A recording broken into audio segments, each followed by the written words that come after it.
Yeah, SC, I'm handing back to you. Thank you, Honourable Chair, Honourable Members, Honourable Minister. We know it's been a very short while that you've been in office, but you seem to have hit the ground running, hopefully in the right direction. But you've just speak to us about, you mentioned the obvious or the big problem that we have is organized crime. So just talk about that and the relationship as you understand it, or as you've come to try to understand it, between intelligence, crime intelligence, IPID and IDAC. And some of your thoughts, some of your views.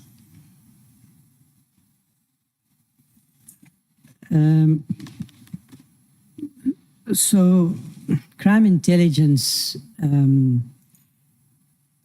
rebuilding crime intelligence, making sure that it has the capabilities that are required in a modern industrialized democracy to tackle this growing problem, which is not unique to South Africa.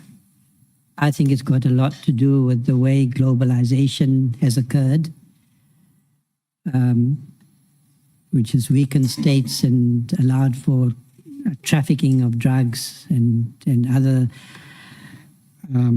contraband across borders and so forth. So it's a global problem, but clearly South Africa has been targeted. So I think, paying attention to our borders, strengthening our laws and the enforcement of our laws, strengthening our institutions, not only our law enforcement institutions, because it's the vulnerabilities that we're experiencing which expose us to these insidious forms of capture by cartels. So the intelligence capabilities in law enforcement as crime evolves. So I think what we're now dealing with, apart from this transnational problem, I think that a lot of these, we can think about them as businesses with fairly complex business structures, quite often sophisticated uses of our company laws, our banking systems, and so forth. In some ways, there are vulnerabilities possibly there that are faced across the world. That's why we needed this FATF process. We needed to strengthen all of those institutions and arrangements. But just in terms of strengthening these institutions, we have these different levels of appointments in strategic positions. The President appoints the National Commissioner, Deputy National Commissioners. The National Commissioner appoints divisional heads and heads of department, like crime intelligence. And then you also have the minister making appointments of someone who's to head the HOCs. And then you have the HOCs and other police rocking up at Katie Molefi's place. And that's what we're hearing. That's what members of the public are hearing. And they don't understand what is happening.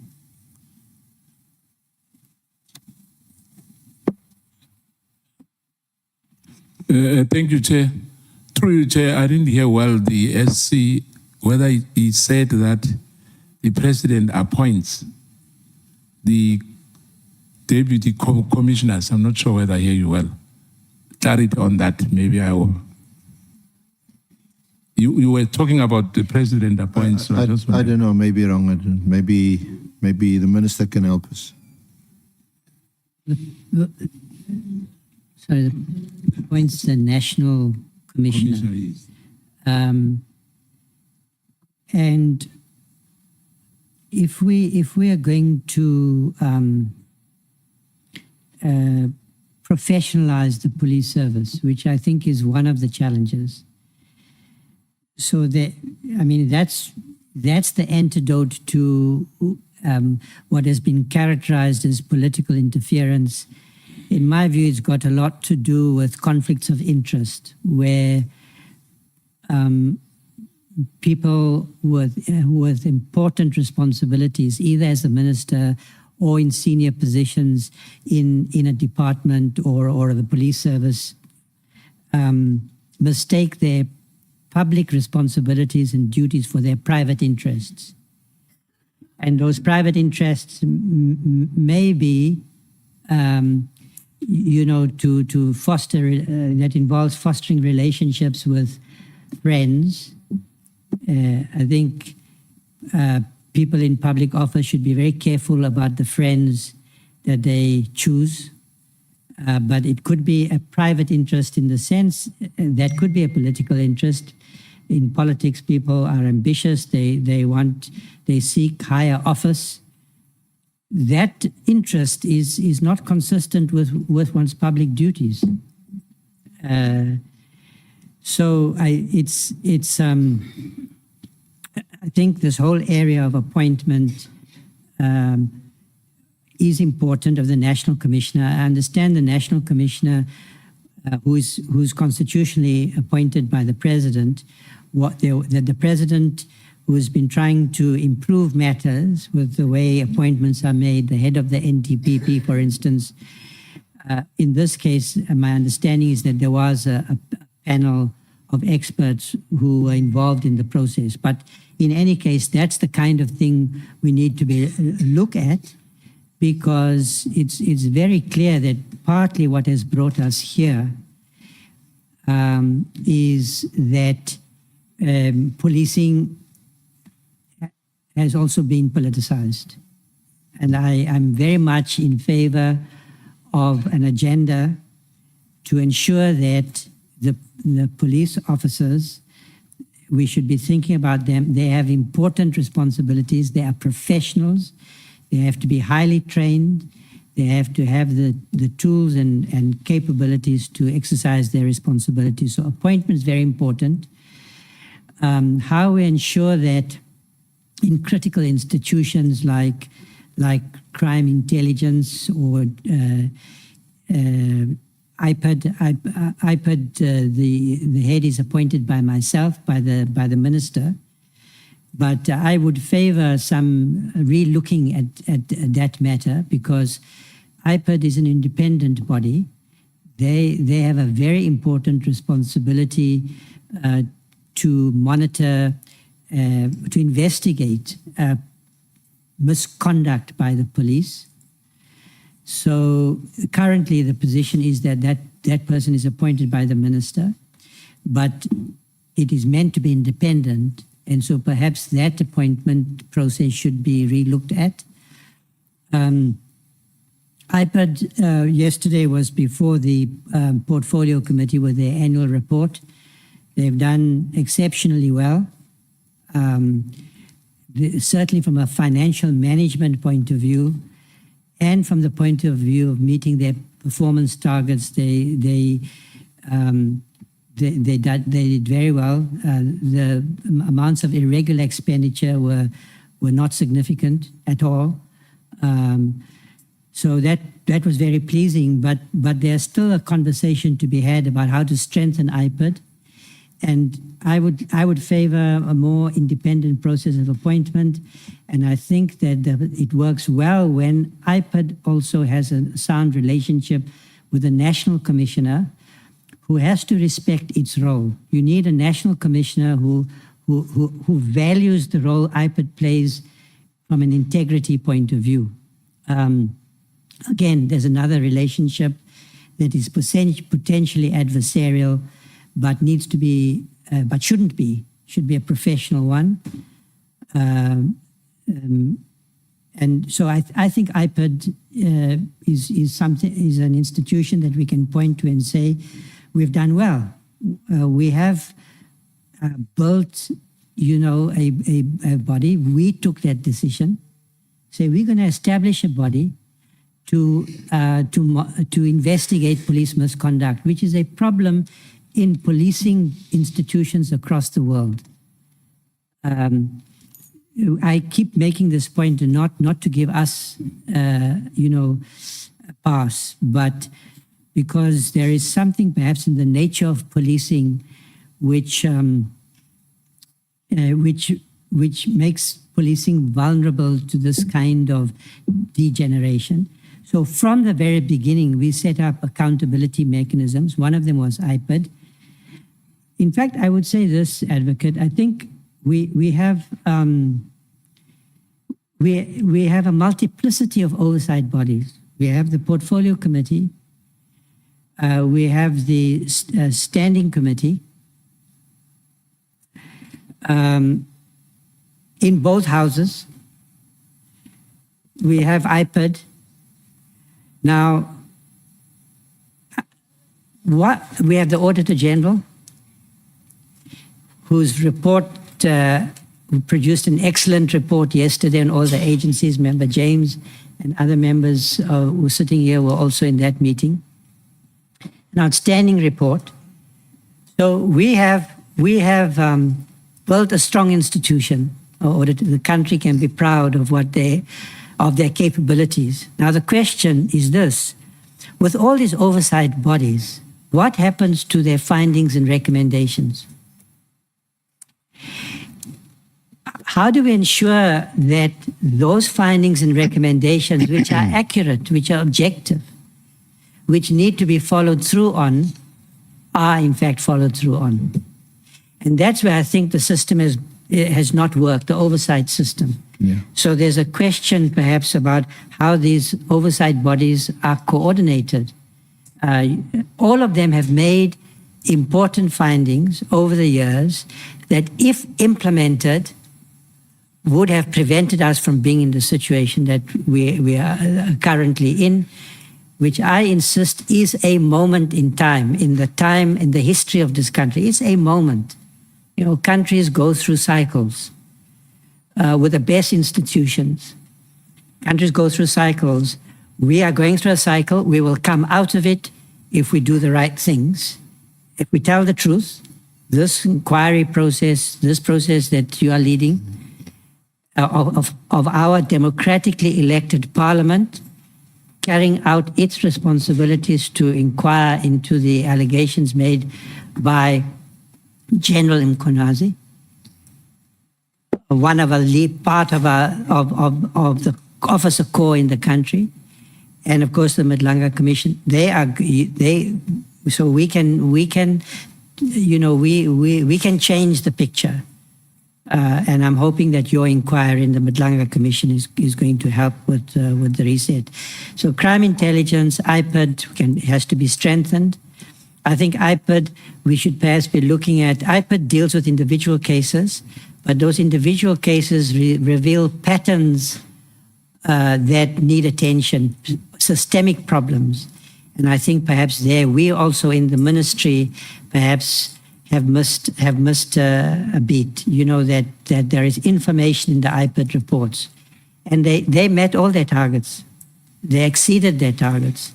But in fact, that might tell us actually not only that they're meeting their targets, but there's a growing problem. Why are there so many investigations? Why are so many more matters coming before IPID? And do they have the resources that they're going to need going forward? Because they've also got a considerable backlog. So IPID is important. Crime intelligence, you raise the issue of organized crime. We're not going to win the battle against organized crime if we don't tackle the problems in crime intelligence, which are about accountability, but also about capability.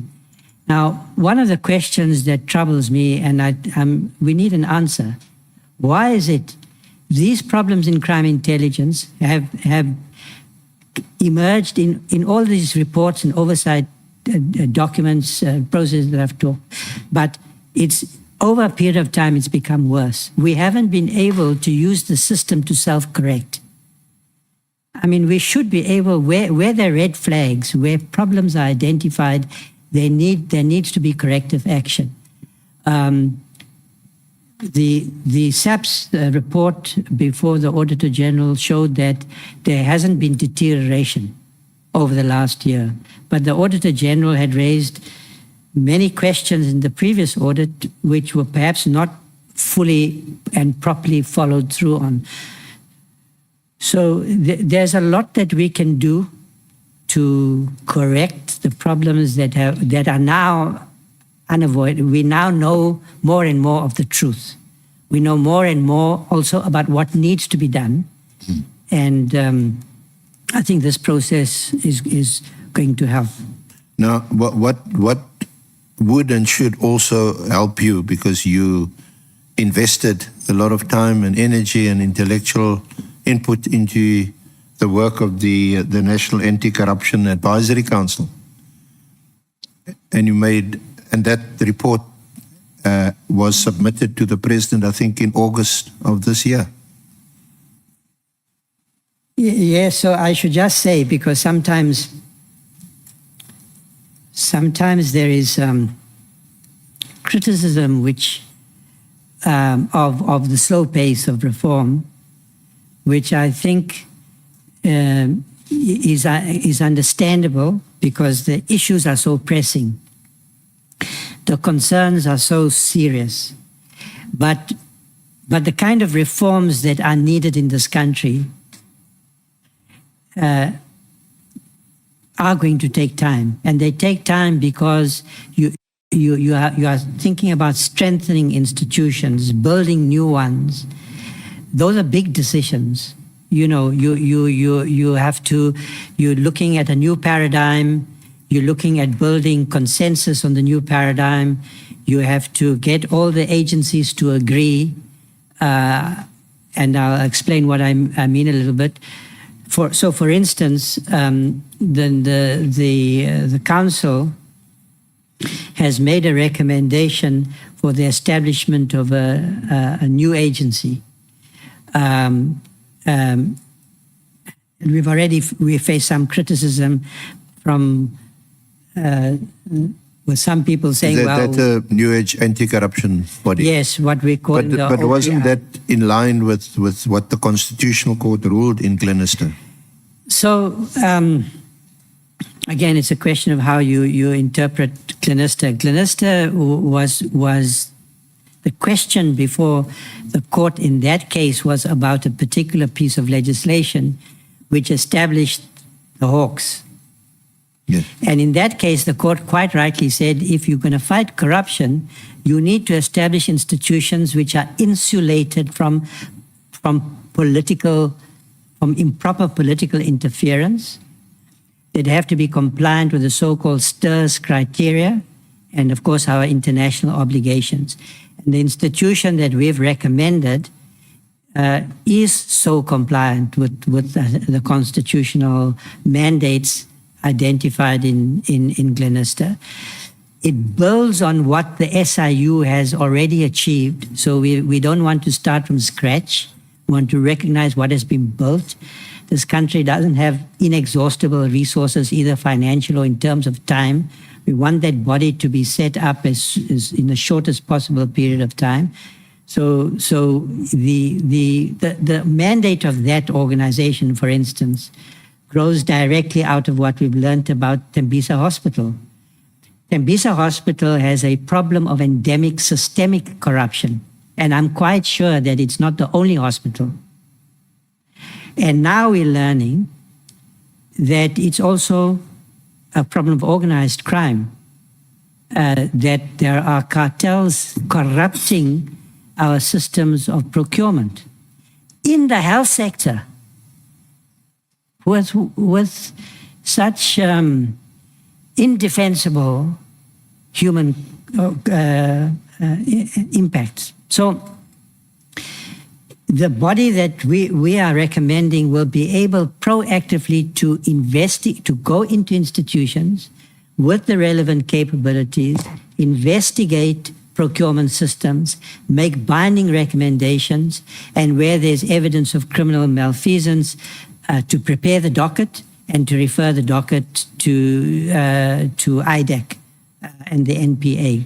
Now, you just to pause there, because I've also got the benefit or rather privilege of working with and in SIU matters that have gone to court. They're very effective and very successful.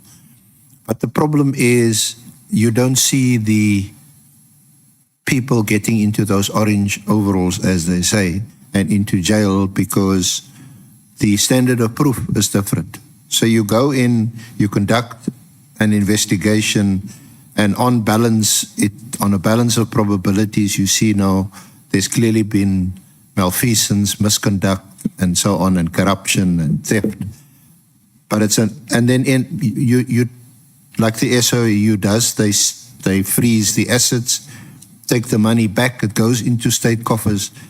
But the people involved, like Tembisa Hospital, or like this Netcare, Tswani medical aid thing that was cancelled, the people involved do not get convicted and sentenced to jail.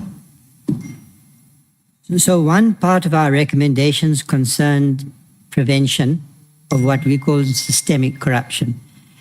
You have to be able to dismantle corruption before it becomes endemic in the systems. But you're quite right. You have to investigate and prosecute individual cases of corruption under PRECA.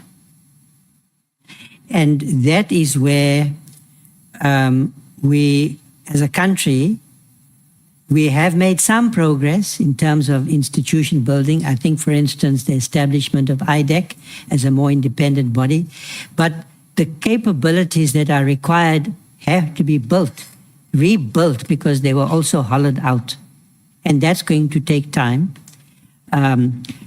Member Breitenbach and I were chatting a little bit about the challenges that the current NDPP has faced in her tenure. Almost an impossible challenge that she had. So on the one side, you need prevention. On the other side, you need what we are now calling in the country consequence management. You're never going to win the fight against corruption until you're able to show our people that there are consequences. I can make a fancy argument about why it's important to deal with prevention, why you need a whole government, all society approach. But the public has to support our efforts. And the public will only be convinced that our efforts are sincere and that they can have impact once they see brazen cases of corruption, whoever they may be, are properly investigated and prosecuted. We're not seeing that yet, but I also think that the investigation, that there are problems with PRECA. The PRECA definition is too complex. That makes it very difficult to prove. Our prosecutors are often, there's an inequality of arms. On the other side, they're often very clever SCs on the other side, well-funded, who know how to milk the system. Well, maybe I'm being a little bit unfair, but who know how to defend their clients. And often their clients are criminals. So there are always challenges in the fight against mafia-type cartels. Many of you will recall, well, maybe my generation, but I mean, the Mr. Al Capone was never prosecuted for his crimes. He was prosecuted for tax evasion, but they put him away. So we are going to have to get smart about dealing with the gang violence in the Western Cape now. These are very wealthy people. They preside over sophisticated business structures. They can hire the best lawyers, and they are funding young unemployed people in desperate communities where the services are inadequate, where development is failing. That's why they are susceptible to recruitment. So if we want to fight crime, we also have to ensure that we work towards fairness in our society, that we have a developmental agenda that empowers our people with hope, with futures, because otherwise we will lose the battle. Now, just when we thought that crime intelligence through Brigadier or Lieutenant General Khumalo was beginning to get on the right track, he then gets arrested by IDAC. What are your views or your thoughts on that? Well, I can't comment on that matter because I do not know from any briefing I've received, and it might not even be proper for me to receive such a briefing about the matters that are being investigated by IDAC. I understand that that a question is being raised about whether this is a prosecution for a trivial matter, for an unimportant matter of an appointment or not. But I know that you are going to be interviewing. Well, the IDAC is going to be appearing before you, and they should answer your questions in that regard. But it speaks to the instability in SAPS. I mean, so we're going through a moment where action that is taken by another body,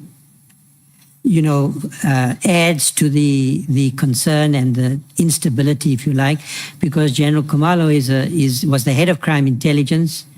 Is now out on bail. It's of course very worrying, and so we've got an acting head in crime intelligence. It's not an optimal situation, to say the least, that to be in.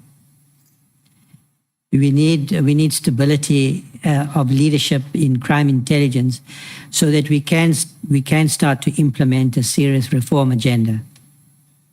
But what at the very least you can. May we take Honorable Sangwini? Sorry, SC, just a quick clarity. Good morning, Minister. Who is the acting head of crime intelligence? I just need that clarity. Thanks. I think he's also Lieutenant General Mahoti.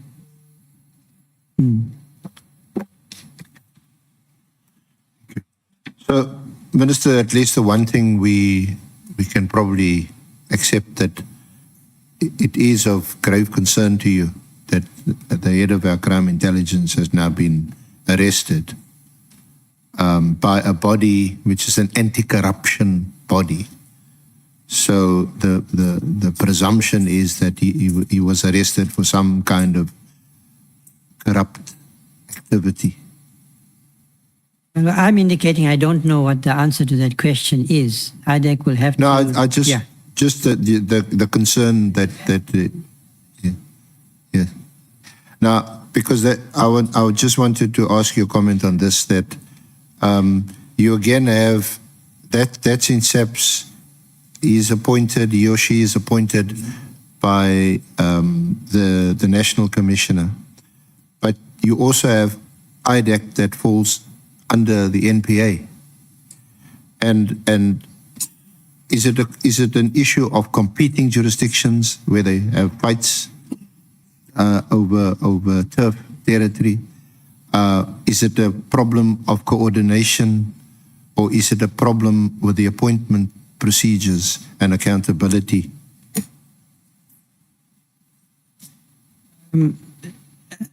I think that this particular prosecution raises a separate question. There's a question you put to me earlier about whether this is a proper prosecution, and and the concerns that I would have, especially if it's a proper prosecution, that the head of crime intelligence is being investigated for corruption. And IDAC is going to have to answer that question, on which I obviously can't comment. IDAC's role.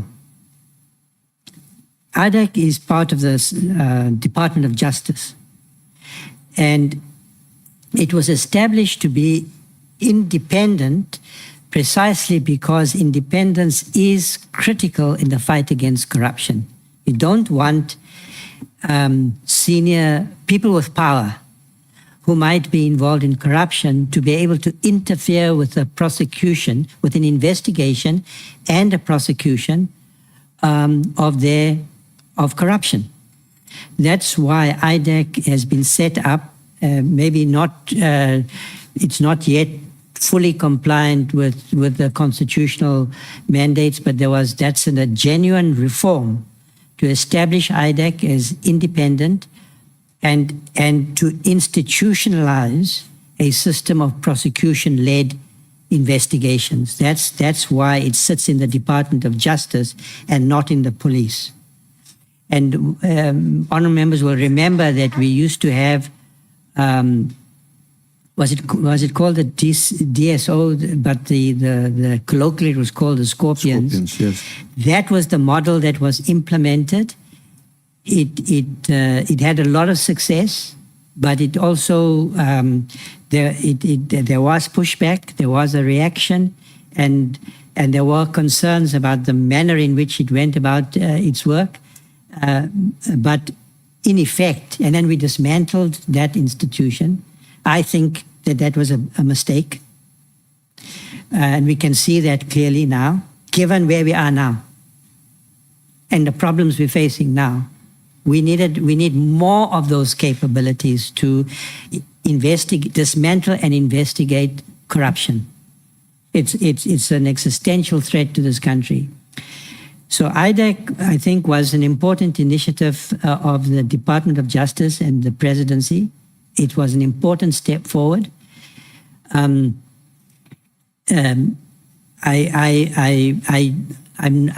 don't think that IDAC is yet in a position to fulfill completely the promise that is invested in it to get the results that the country so urgently desires when it comes to these matters. So there are constant complaints about the slow pace of investigations and prosecutions and so forth. But it is not supposed to be part of the police. That's my point. It is well situated and located as part of the Department of Justice, precisely because it needs to be independent, which is what Clinista said, and because because we know that prosecution-led investigations get better results. And we should be looking carefully at whether it has all the resources and capabilities. I think the institution is right. Its location is right. The fact that it's more independent is right. But is it in the position to get the results yet that we need? There's a question about that.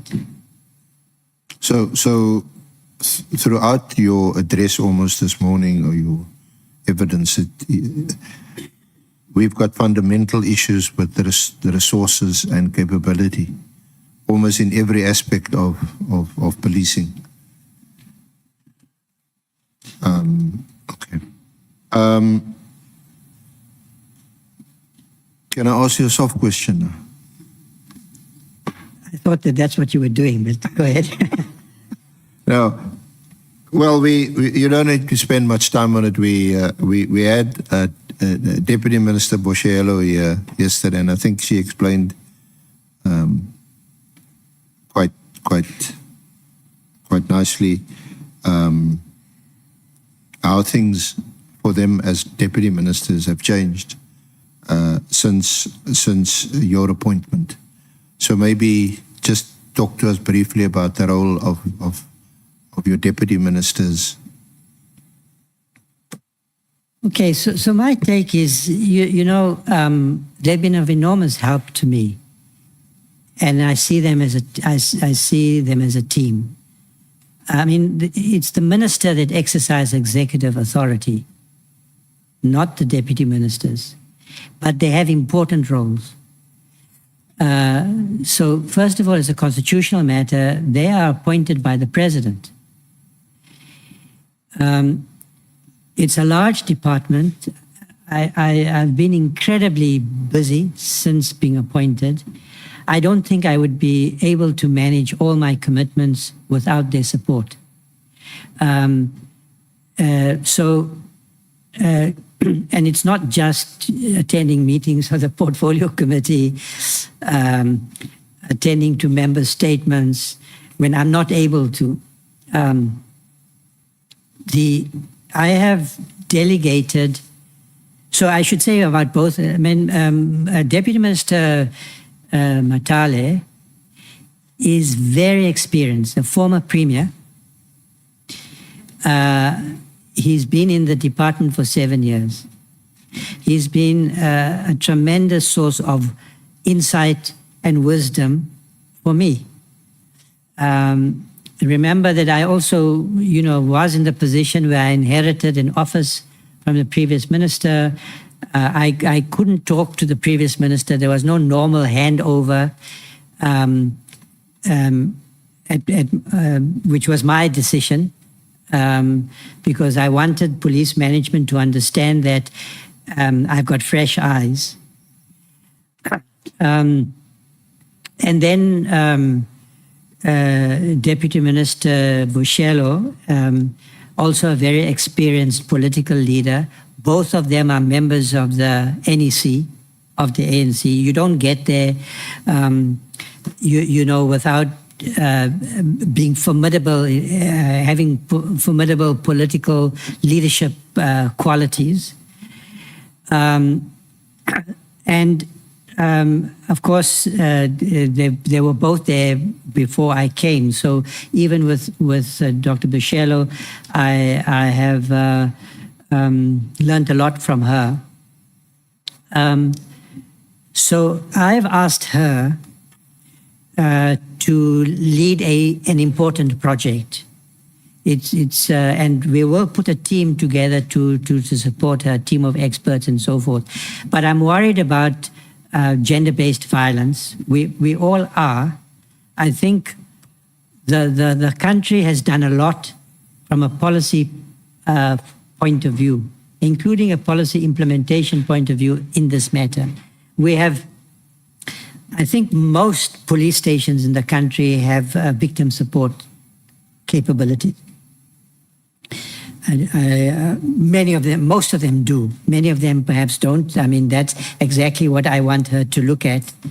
And then, of course, we have persistently high levels of gender-based violence. And I have to say that just impressionistically, I'm not talking about the crime stats now. When I visit communities, I get reports and so forth, my sense is that a lot of this kind of violent social fabric crime in many of our communities is it's certainly a persistent problem. And that speaks to our development agenda. I think there are levels of desperation in some communities. So gender-based violence, we've got to look again and see what we've done, what we haven't done, and that's what I've asked her to do. So to put together a team to go around the country, all the provinces, all the facilities, and to come back with a report that we can table before yourselves to say where to from here. Now, that will take a few months. And we have to do that, together with the minister responsible for this area of work in the cabinet. But I thought from a SAP's point of view that she should undertake that task because I have confidence in her abilities to produce this report. And then Deputy Minister Matale, the responsibility that I've asked him to look at this intractable problem, apparently intractable problem in crime intelligence. How do you strike the balance between secrecy and accountability with respect to the secret fund? The ordinary rules of procurement are applicable to this extent. They have to comply with the Constitution, which says that it has to be transparent, the bids have to be competitive, and so forth. But some of those rules, in my view, are not fully, well, let me put it this way, the application of the Constitution to the way supply chain is managed to balance these two considerations, that's where the gap is. And that's a problem we haven't solved in the last 30 years of our democracy. In the old system, they didn't really have that problem because they were dealing with what they thought was a political problem, and they were serious about that. Okay, but now we have an accountability deficit. This issue that was the experience that we had with a certain head of crime intelligence with the initial M.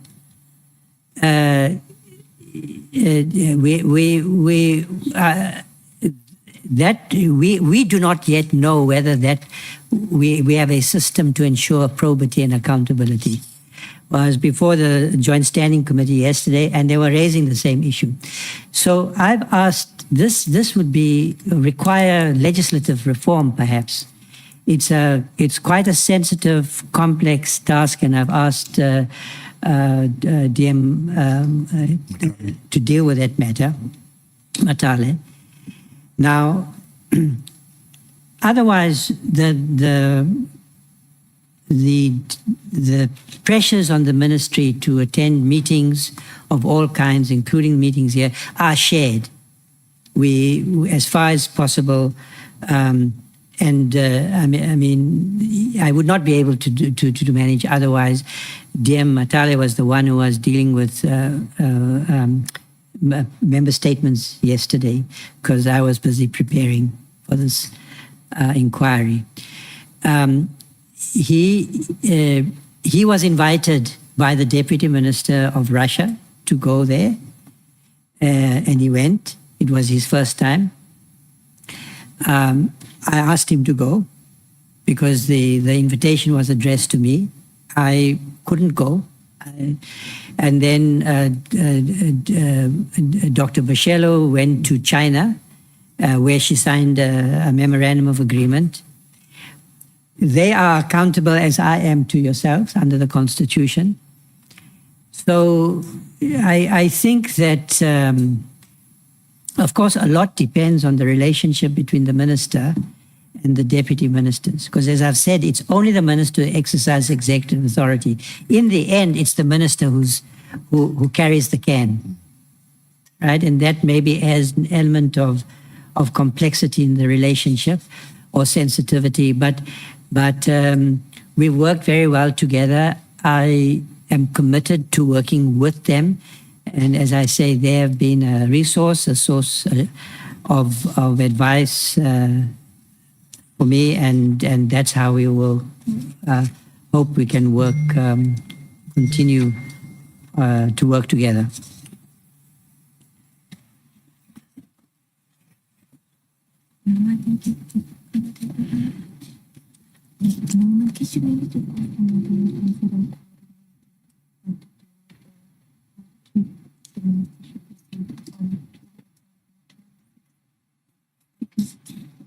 I think he did. Yeah, I think he did. Sorry, Minister, I'm just checking with my my colleague.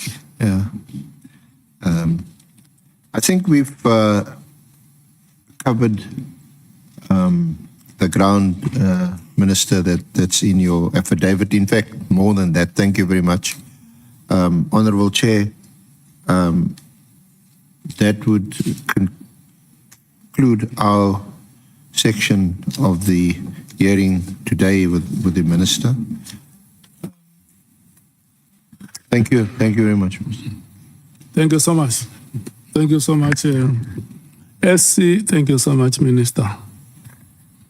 We are going to break at 13 hours. It's now 20 minutes past 12. I'm taking Honorable Sokanyile and Honorable Shongwe. Honorable Sokanyile, 20 minutes. Honorable Shongwe, 10 minutes. Thank you.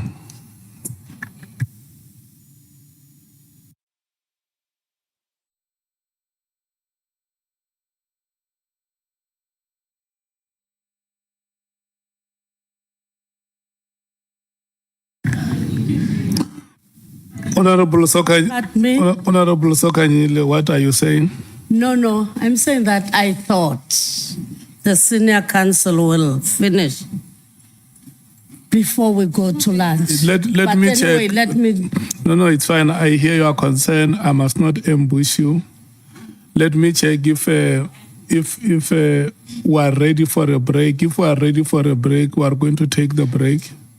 Good. And then we'll come back later. Yeah. Okay, start. I'm ready. Let's start to a break.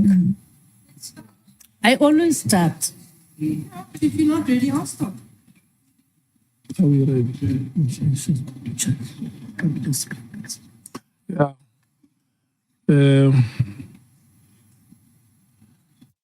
It's fine. Let's break. We'll come back at 13 hour 30.